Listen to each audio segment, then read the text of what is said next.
The Dentalpreneur Podcast. Okay, doctor, it's time to put down that handpiece. You're listening to the show dedicated to helping dentists get their lives back. It's time to decrease your stress, increase your profitability, and regain your passion.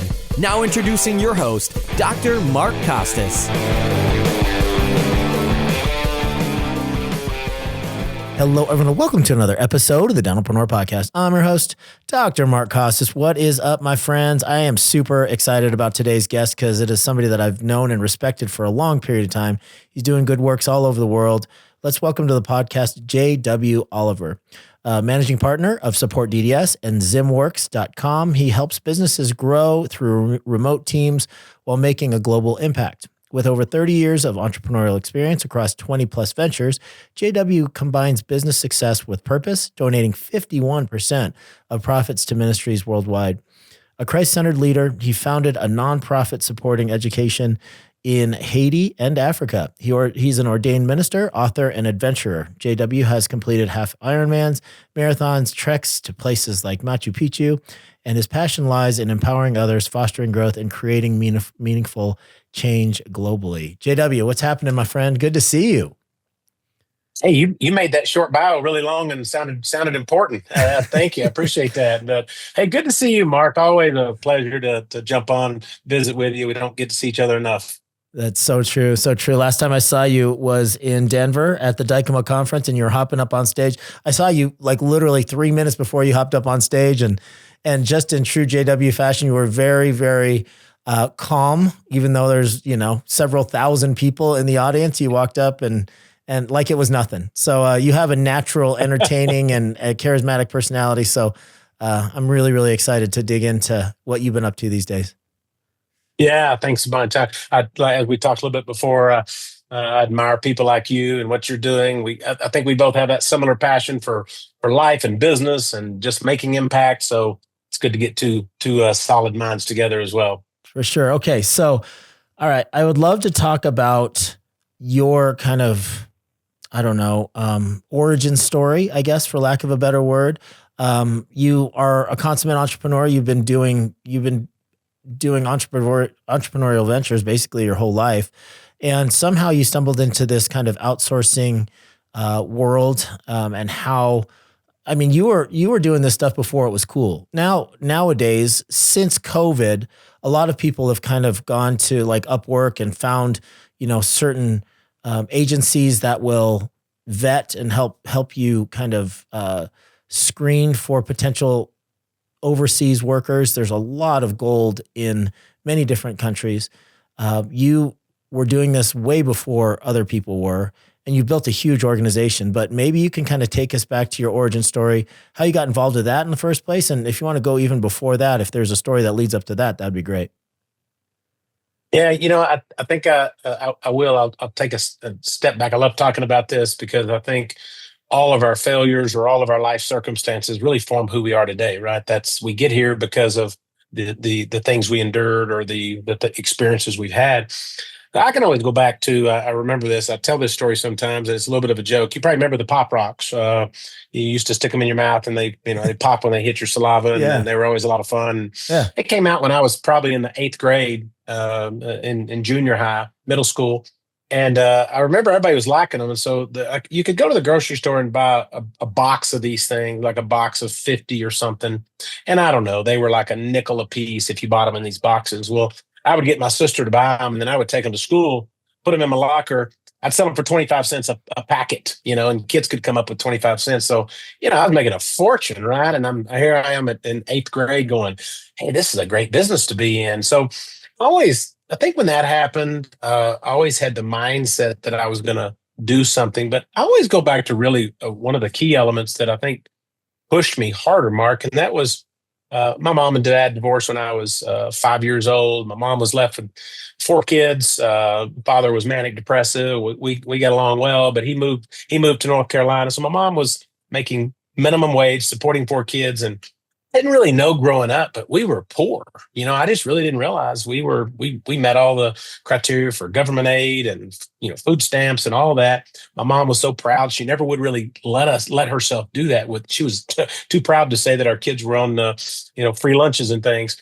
So she worked hard, and I saw that around us. And I just remember thinking, I think this is how it started. I was like, I don't want to be poor. I just didn't. I saw my mom's grocery store with a calculator and adding up how much everything was and having to put some things back because it was too expensive. And so I think that set the foundation for me having that entrepreneurial spirit. Um, I kind of went into work in the dental equipment business. I did that for 30 years, 25 years, still involved in one of the companies now. But, interestingly enough, I always say God has a way of pivoting you something. And in 2015, went to a conference in Curacao, met a guy. There was 25 couples there. It was a marriage conference. Met my now partner, Ken Sharp, who lives in Zimbabwe. A year later, he says, "Hey, we should get together again." He's in the property development business, and I end up meeting with him, and we're sitting there one day, and he says, "We should start a business together." And I go, "A business together? I live in Texas. You're in Zimbabwe. We're sitting here in Italy. I don't even know what you're talking about." And he goes, "I don't know. We have these great people. They want a job. They want to go to work." And I said, "Well, let me hire a couple." We hired two. They just kind of worked from this temporary building, and I call him back. I'm like, "And they're really hard workers. They speak the Queen's English. They're smart." And I said, "Man, maybe we'll make this a little sideline business," right? Literally, I think I said that. Let's make a little sideline business. We'll do some good, help people get jobs. And through that, we developed ZimWorx, which is our parent company. And then SupportDDS came out of that from Dr. Nikki Green. She came forward, a friend of mine for years, and her husband said, "Could they do insurance verification?" I go, "I don't even know what that is, but sure, I bet they can." Started scaling with that. We branded it. And here we are today, Mark. We've got 1,200 employees based in Zimbabwe. We've got an office we opened in July or June of this year in Zambia, which is adjacent. And then a year and a half ago, we opened a center in Costa Rica for our Spanish-speaking bilingual teams. And so, yeah, it's grown. And we see it as, we were talking about this a little before, it's for us, it's more of a ministry. I mean, we're helping people get jobs. We're countries that have 70, 80% unemployment. We are providing great clients like doctors and dentists and medical facilities across the country with good team members, and we're doing good. So, yeah, sorry if that was too long, but it's important to understand how we got here. Wow, that's super inspiring. I mean, 1,200 people. It's interesting because sometimes you kind of spout numbers off like that, and you don't really fully appreciate it until you're in a room like, Dykema, for instance, that had, a couple thousand people, and you're like, wow, more than half of this room are people. The number of people is the number of people that are actually jobs that I created. That's got to feel incredible. Yeah, I think when I get caught up in the middle of it, sometimes it's usually somebody like yourself that I meet, and they'll go, 1,200. I'm like, yeah, is that a big number? But we've grown into that, right? Mm-hmm. You started small and worked your way up. We have a now 8-year goal to be at 20,000, and we believe we will. We got a lot of new initiatives that we're doing. We got great teams. If we fall short, okay, maybe we only get halfway there. We'll still feel like that's good. But you're right. You don't realize the impact until you can step back from it and realize, oh wow, that is a lot of people. So yeah, we've been blessed and favored in a lot of different ways.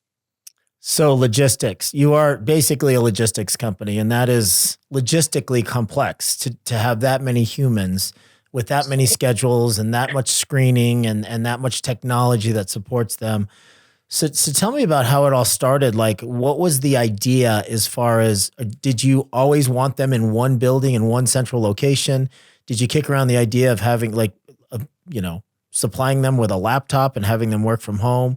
Like, what does it look like, your different facilities? How big are the physical facilities in the couple countries that you're working out of around the planet here? Yeah, we've got a model. It takes us about 3.5 square meters to for each team member. So we have pretty large workspaces. We don't have sweatshops, if you will. Mm-hmm.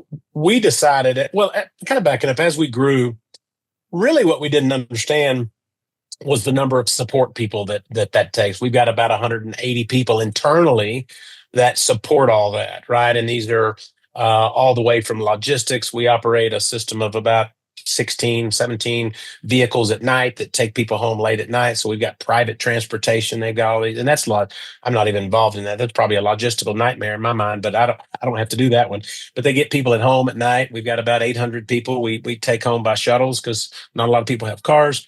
But yeah, as we've grown, we realized that working from home was not a really viable option. And there was a lot of reasons for that. Number one, in these countries, you have unreliable internet. It could come and go, but more importantly, you have unreliable electricity. Mm-hmm. So they may, like right now in parts of Zimbabwe and Zambia and other countries, they're on like 12-hour power cuts. So literally it's done during the day. So 5 a.m. to maybe 6 or 7 at night, they may not have power, so they'll use solar or whatnot. So we've fixed that. We're in the central business district where power is more reliable, but we've got backup generators and we use solar in some of our facilities. But we have everybody come to our facility. You're 100% right. We could save 50% of our cost if we just work from home, gave everybody a laptop and said that was the big issues.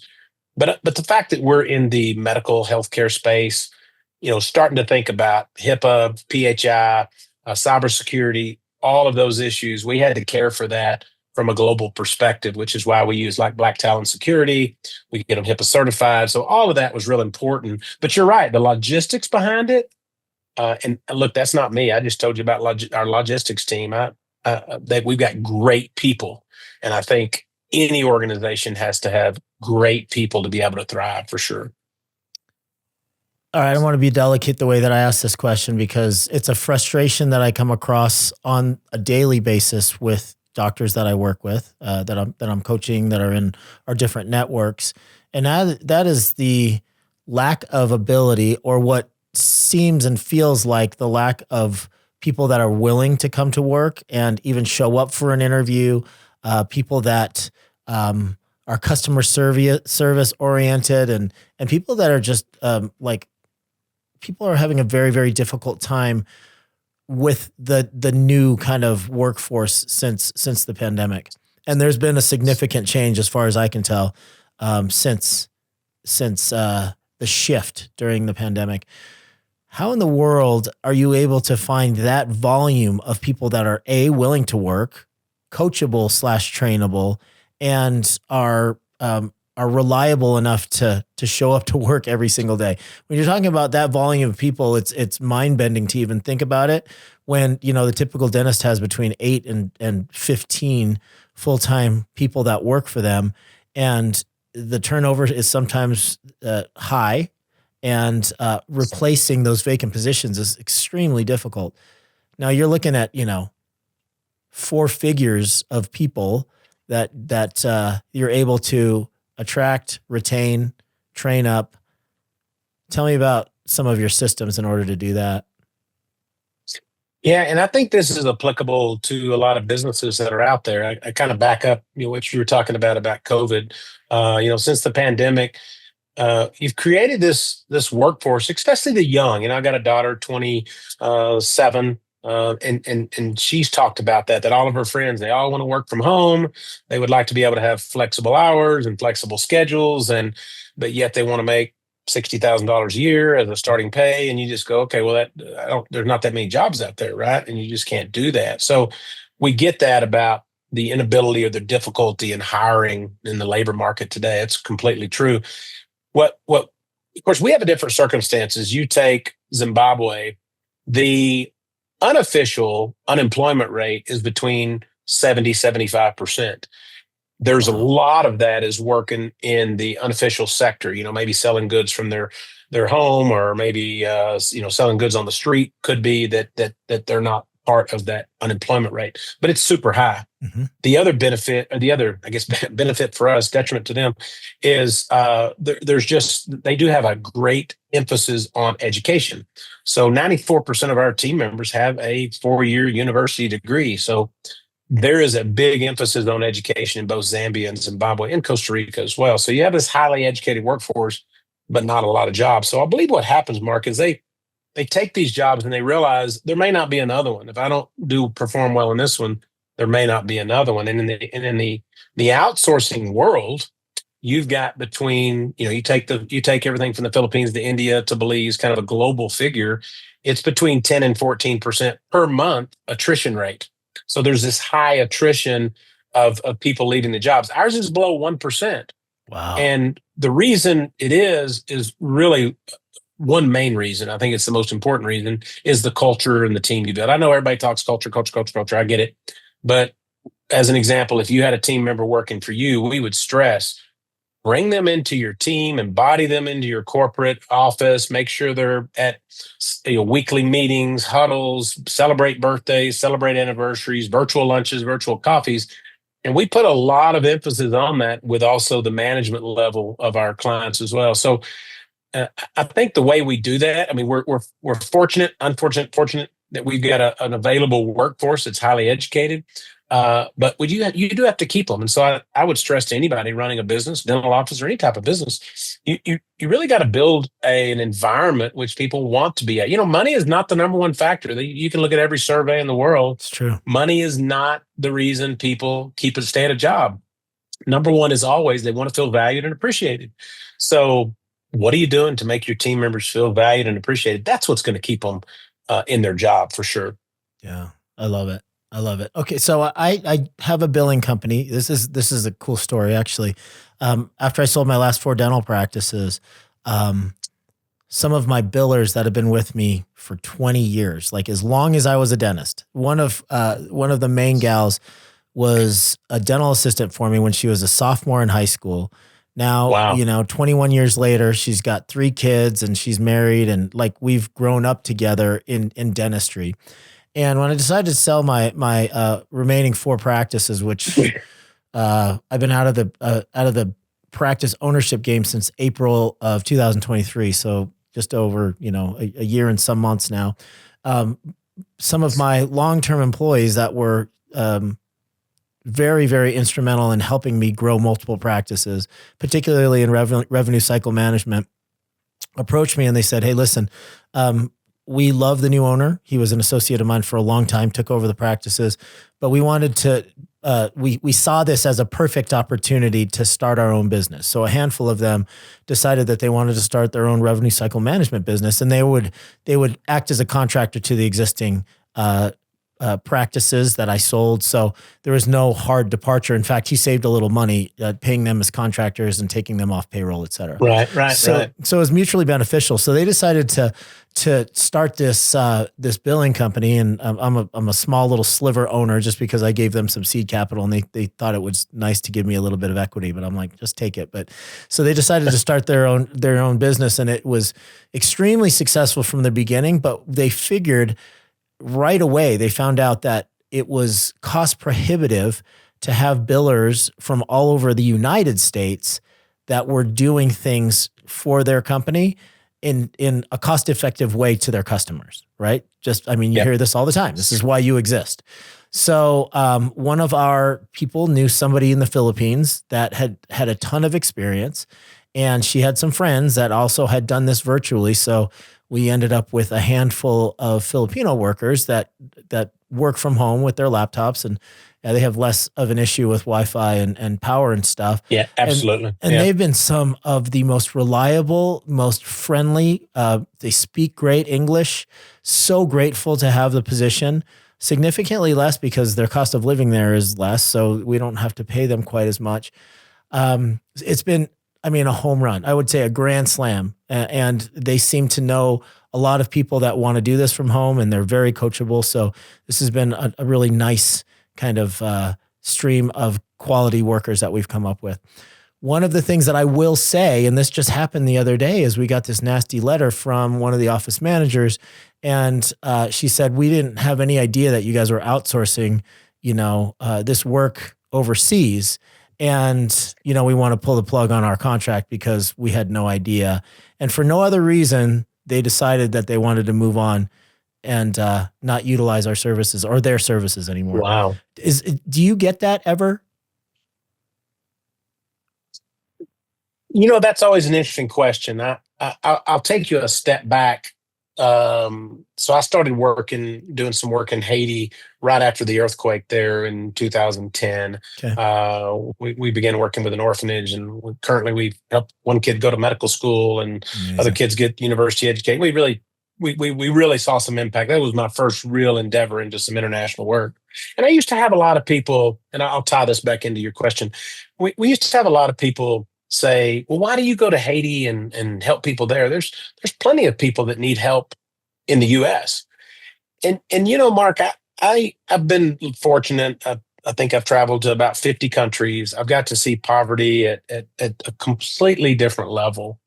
And there's poor people, and then there's poverty, and then there's just people that don't have anything, right? Haiti, I saw that firsthand.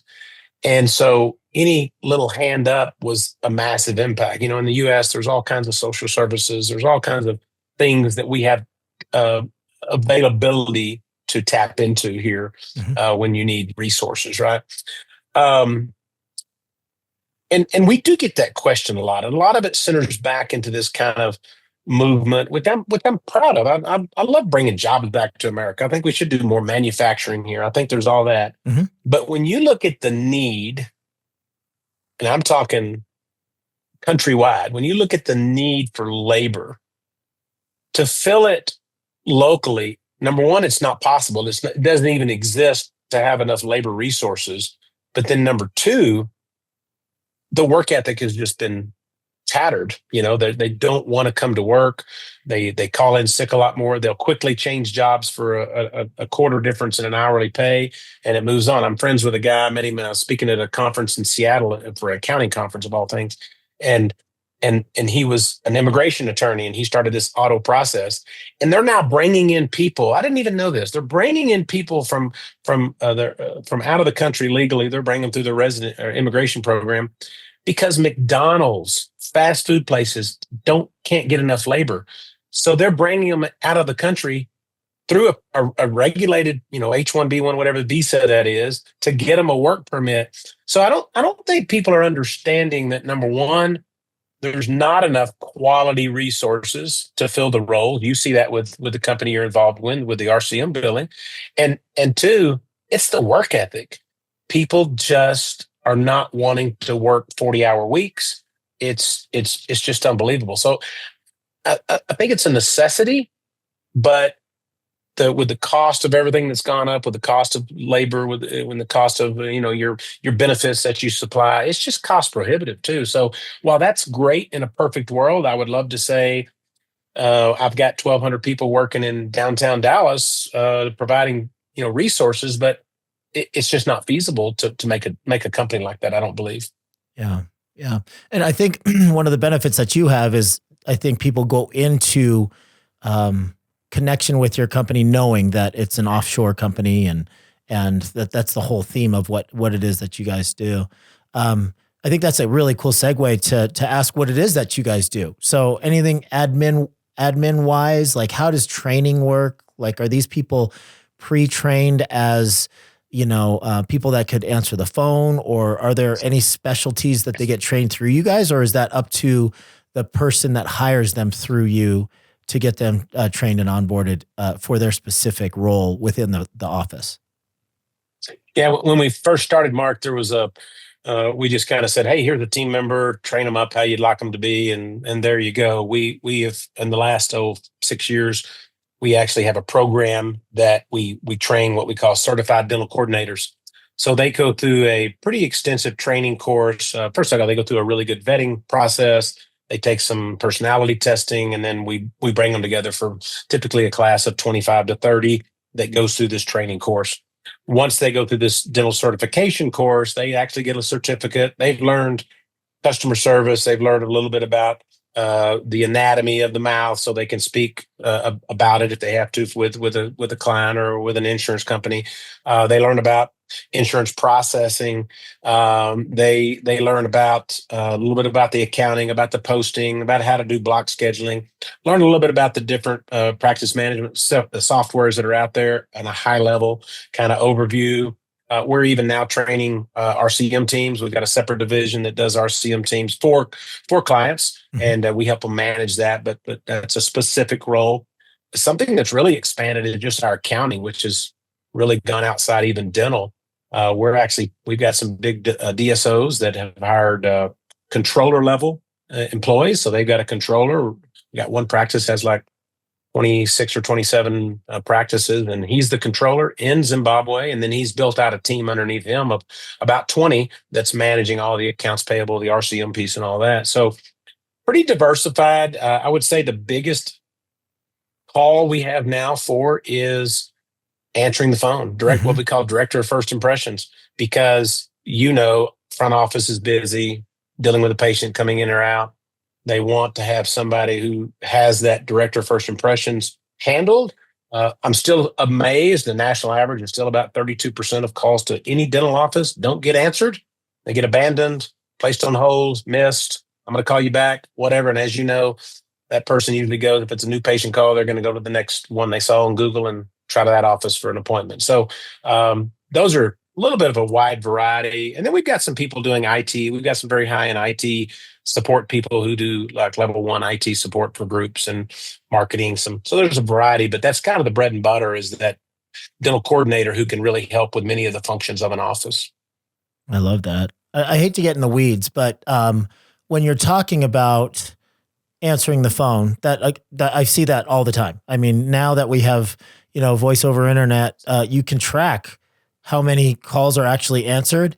You can listen to the recorded calls for like no extra money. I mean, this data is just out there if you're willing to kind of sift through and see how your team is doing. But the statistics are easy to get. So I'm assuming that a lot of that is happening maybe on the weekends, some during regular business hours, some immediately before the practice is open, and some immediately after the practice is open. So what type of service are you guys offering? Is it, after 3 rings, then it'll default to somebody over at SupportDDS? Is it, after hours answering? Are these people that typically are scheduling real appointments or just taking messages? Like, what does it look like? If you don't mind just kind of clarifying that. No, because I think it's one of the most important ones. A little preface to that. People are spending thousands of dollars a month marketing for new patient calls, right? They're driving these calls, whether it's through social media or direct mail, whatever it is. They're driving these new calls, and then you just get baffled. And you're right; the software that tracks this, Patient Prism and other softwares that track this kind of data, you look up and go, "What do you mean you're not answering 35% of your calls? That's just insanity, right?" So 35% of your marketing just got thrown away. So we've got a couple of different levels. I would say we have the ones that say, no, we want to answer our calls in-house, but if we don't answer it starting on the 3rd ring, it starts ringing in our offices, Costa Rica, Zimbabwe, Zambia, one of those, and then they'll pick it up and say, hey, Dr. Mark Costa's here. How can we help you? That's very common. At the same time, that group could be doing insurance verifications while the phone's not ringing. They could be manning the chat bot on maybe the website. They could be doing some posting. So it's not like they're just sitting there waiting for something to happen. The offices have trained them to do other tasks and then answer those overflow calls. But probably bigger now is these most high-performing offices are saying, you know what, we don't want the calls coming into our office. We want our team members at the front desk greeting the patient, helping them with treatment planning, talking about their payment plans, next opportunity, making those kind of calls. And so they'll have actually the first 3 rings come to our office. And if we don't answer, it might revert back to their office to pick up. And now they're the overflow, because the average call takes 6 minutes. That's kind of a national average. It takes 6 minutes for a new patient call. They're going to ask questions. They're going to ask a little bit about insurance. They're going to pose all these questions before they build that trust and confidence to go ahead and schedule the appointment. But the last part you had was, do they schedule appointments? And that's absolutely. I mean, the goal is they answer that call. They schedule that call. They send a follow-up message. They may even be the one that a day before their appointment, they're calling and saying, hey, Mark, you've got an appointment tomorrow at 3:00. The doctor's reserved some time for you, just making sure you're still available. So they can really help drive the consistency of that. Another thing I will mention, I'm sorry, I got something else to add to that, but I just rung a big one that happened this week. But I think that handles kind of the answering. Yeah, let me hear the big one that happened this week. Yeah, this was a really good one. I was on with one of our clients. They've got multiple offices, about 18 offices, and they completely outsourced their front desk. They've completely moved everything, outsourced their front desk to our company. And so one of the the things they've done is they really attached this to their recare program. And the doctor was telling me on the call, he says, we've tracked it, and 75% of what the doctor is doing the next 2 weeks is going to be based on the recare that the hygienist is doing to get that follow-up treatment that needs to be scheduled. So 75% of the production for the next 2 weeks comes out of the hygiene.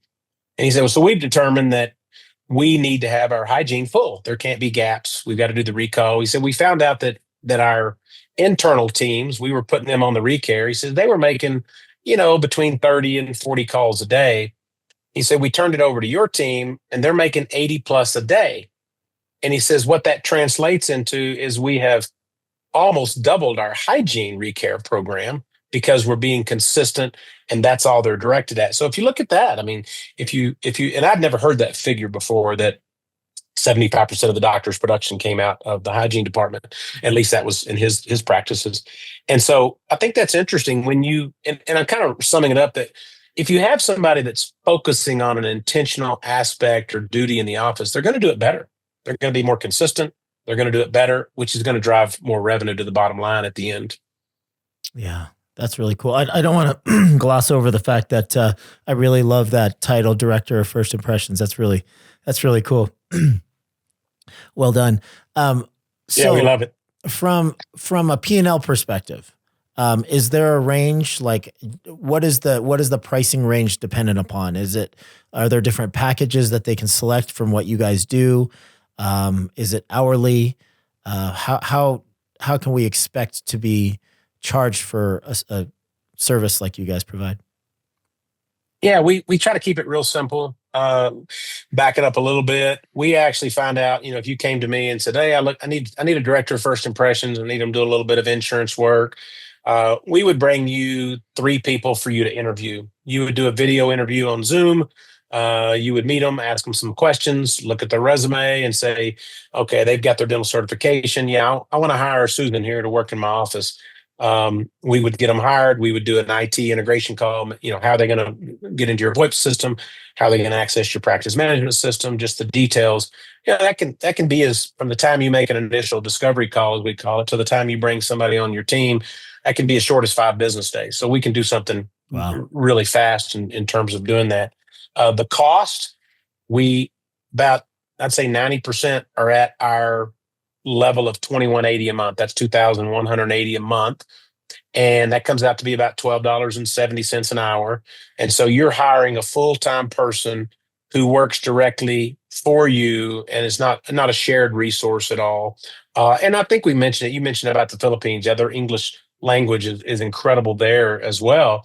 In Zimbabwe, Zambia, both, English is actually the first language. So they've got a little bit of a Queen's English accent. So it sounds like you're speaking someone from London, which makes it much more palatable to be able to do this director of first impression role as the calls come in. A lot of times we've had a lot of people come in and go, hey, where is Susan at? And like, oh, she works remotely. Oh, she's got the beautiful English accent. Tell her I said hello. We're like, yeah, she's really remote, Yeah, exactly. And that happened numerous times. Yeah, that's beautiful. But yeah, that 2180, the only difference is since we've been doing this a while, we've got people that have 2, 3, even 4 years of experience. If they may come off of another client, that could be close to 2,500. That difference goes to our team member. We want them to be able to scale up in their pay and experience as well. So 2180 is the starting, and it runs up to 2,500 or so. Got it. So again, hate to go into the weeds, but this is how my brain works. But from a taxation perspective, if they're not on payroll, so you're not paying payroll tax for them, Medicare, FICA, all that stuff, they are a 1099 employee. So they're a contracted employee. How does it work for them? You send them a 1099 and they don't get taxed, or how does that work? Yeah, actually, way we do it is our clients here, they actually contract with our company in Texas. So you're right, you're providing a 1099 to our Texas-based company. We have a sister company that is in Zimbabwe and Zambia and Costa Rica, and that company actually has an agreement with our U.S. company.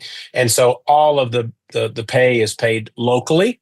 And so we do include things that they not only get paid. Of course, they've got the same thing. We've got FICA and all that locally, but we do have, we provide them with full medical healthcare insurance, which is a little unusual in these countries. So they've got full benefits. We operate we actually have an in-house doctor. We have what we call a wellness center, which is staffed with 2 doctors and 3 nurses. So we're open from 9 a.m. to 9 p.m., 7 days a week. So in countries like that, you're probably aware if they had to go to the clinic, they might have to stand in this long line for 2, 3, 4 hours to see the doctor. Not with us. They can do it on Zoom. They've got access actually coming up via an app. They can visit with the doctor, get a medical prescription, or actually come see them at the clinic, which is in our building. And so those are the benefits we really try to aspire. We have a deal called the Grind, which is actually looks like a Starbucks inside our facility that's only for our team members, so they can get cappuccinos, Americanos, and sit on their breaks and their lunches and whatnot. But yeah, we're actually handling all that on our side. It's a flat fee to our clients here. So you're right. And just a little side note, when you talk about in the weeds, I think this is important. A lot of people, when they say, "Oh, well, I hired somebody here locally, I'm $15 an hour," so I'm, it's pretty close for me to think about. Well, I always say, think about what is the level of that person that you've hired at $15 an hour? Is that a college graduate? Do they have a university? Do they have that kind of a higher level of thinking? But Mark, as you know, start adding benefits, vacation, FICA, medical, all of this, and it's typically about 35% add-on right on top of that. So if you're setting it $15 an hour, you're probably more like $21, $22 an hour with all the benefits factored in. And then a lot of people just forget that. So that's why we say it's somewhere around 50% savings on the average role. Yeah. Amazing. And it is worth noting, I think, that, when we're talking to our Filipino team members, we have some that work with us through DSI and some that work with us through the RCM company. They feel as though it's life-changing money. $10 to $12 an hour for them. They get to stay home. They're willing to work through the night because our time zones are a little bit wonky in comparison to the Philippines. They are so grateful. They don't feel exploited at all. In fact, they don't have to work on a cruise ship. They don't have to work out in the scalding hot sun. They're not in hospitality anymore. They're actually utilizing their degree. So for them, $10 to $12 an hour is just a home run. Oh, I don't think, and I think that's where people think you operate like you're in some, sweatshop in the middle of the, desert or something. And that's just so true. I mean, for us, our buildings are literally Class A facilities. They're as nice as any business you'd see in Dallas or Scottsdale or anywhere. We've got beautiful facilities, so they enjoy coming to our workplace, right? Mm-hmm. And so it's a fresh air. They dress really nice. They love it. So yeah, they're not exploited. It's really an opportunity for them to have steady work. They love steady work, and of course, they love working for people in the U.S. They feel like that's a very great opportunity to have that international exposure. Yeah. Well, JW, I'm gonna just kind of switch gears for our last 5 minutes here and talk a little bit about your mission work and just kind of the idea. You and I have a lot of similar kind of views as far as giving back, and internationally and domestically as well. We started international with Smile Outreach International. We're starting to move domestically, and we're going to be doing some works here in the United States. And really, there's plenty of need all over the globe. Whether or not you're talking about a first world country, a third world country, Southeast Asia, Absolutely. Latin America, everywhere there's need. So tell me a little bit about your 51% mandate, and I think that's just really special. Where did that come from, and how have you deployed some of that capital? So that's this is my favorite part of the story. Sometimes I'm glad you left it at the end because I think it's the most impactful. When my business partner Ken and I started the business, we were actually sitting around at his house, and we were talking about what we wanted to do. I mean, and keep in mind, this is February of 2018. We had 9 employees, right? And we just really trying to figure it out, where we're going. And we sat around, both Christians, and both said, why don't we give 51% of our profits? Let's make it the Lord's business. He owns the majority of the company. Let's give away 51%. And I always laugh a little bit and tell people, hey, 51% of nothing was easy to give away, right? It was like, 51%, absolutely. Yeah, that's great. Let me write that check now, which is 0. And we lost. You know how it is starting a business. We lost money for the first 4 years because we were building a business, and it was slowly getting there. But the last, call it 3 years, have been really impactful. It's now we're helping locally there in Zimbabwe. We help with a lot of initiatives there with orphanages and different ministries that they're doing there locally. We're doing stuff internationally, whether it's through companies like Global Action or Radical and groups that we've vetted out to help support, that are literally doing works all over Central America, South America, Asia, Middle East, in places where they shouldn't be. They're actually doing the work. And then we've got just do good stuff. We've got a young person we're actually bringing to the States from Zimbabwe, gonna be attending university, help them get to an international program. We've got a kid in Haiti we put through a medical school in the Dominican Republic. He's now a doctor. So there's been a lot of these little initiatives that we give back, and so while I'm not gonna shame anybody into trying to get to 51%. That was, we just kind of threw that number out there, but it's really helped us to grow and be really successful in what we're doing. I do encourage, find a number, pick, it doesn't matter, 5%, 2%, 10%, pick that number for your organization and see how it can be an impact. And Mark, kind of that comes into our philosophy of our mission statement is transforming lives while making a global impact for the kingdom. And that's that win-win-win. We say it's a win for our team members who get a job. It's a win for our clients who we think get amazing people. And it's a win for the various ministries we support. And I don't mind saying, we mentioned that earlier. That's now a 7-figure initiative, which we're doing each year, and that's growing. And we know that God has just been favoring us with business coming out of the woodwork, and been able to stay debt free in the whole process. And it's just great. We're just loving life, and we're going to make an impact out there, and that's really important for us. Pretty amazing work. So, JW, just in closing, what's the best way for people to reach out to you, or to maybe give your services a test drive? Yeah. If you're obviously, if you're in the dental side, go to supportdds.com. Please email me direct. I don't mind. It's JW@ZimWorx, and that's just JW@ZimWorx.com. You can either one of those websites, ZimWorx.com or SupportDDS. You can set up a discovery call. You want me to do your discovery call, I still do them. Happy to get on. I love to talk about our people, and I'm passionate about our company. So happy to personally help you as well. But we're definitely making an impact, and we're on our way to that 20,000. We know we're going to hit there. Amazing. Really quick then. I mean, we didn't talk at all about ZimWorx. So what does ZimWorx do? I'm assuming the same thing, but for non-dental companies.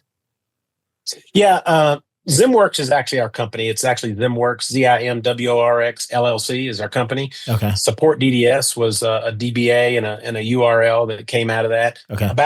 It's got actually dropped a little bit. About 70% of our business is strictly in the dental side.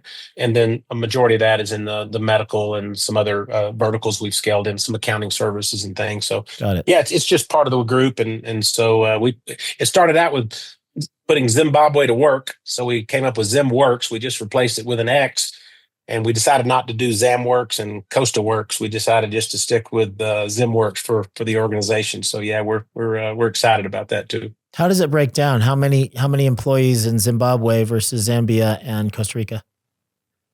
Yeah, remembering that we've been in Zimbabwe since 2017. Mm-hmm. We've got about 1,020 or so in Zimbabwe.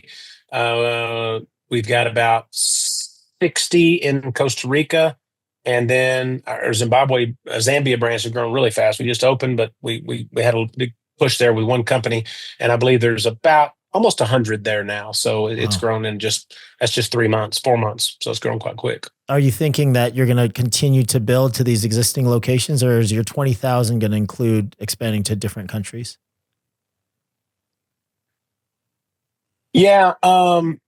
So we're building a new facility right now in Harare. It's actually our own building. It's freestanding. It's going to have it'll hold about 1,200. So we'll grow into that.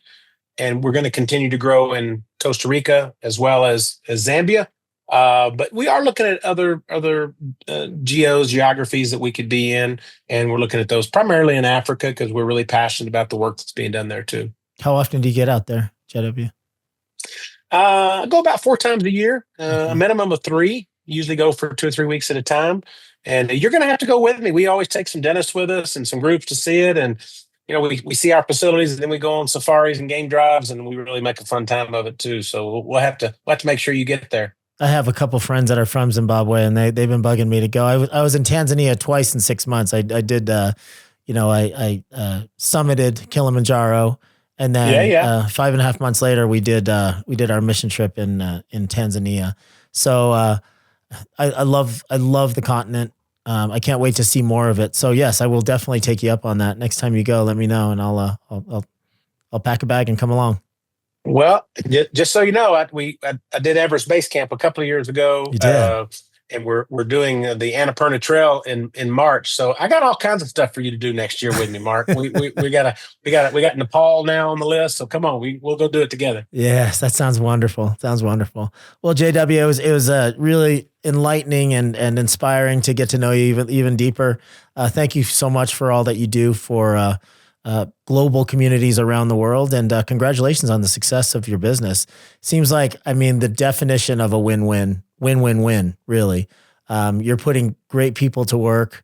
You're solving problems here domestically, as far as, the admin shortage, the dental specialty shortage, and also, your profits are going to great causes. So that's a triple win for sure, at least. Yeah. Hey, thanks, Mark. This is always fun. Always good to see you and catch up, and appreciate what you're doing as well. And excited to hear more about your ministry you got going in Mexico, and learn more about that and how we might can partner too. So again, thanks for having me on here as well. Sounds great. All right, my friend. Ladies and gentlemen, JD Oliver. I'm sorry. I'm gonna edit this out, JD. All right, ladies and gentlemen, JW Oliver.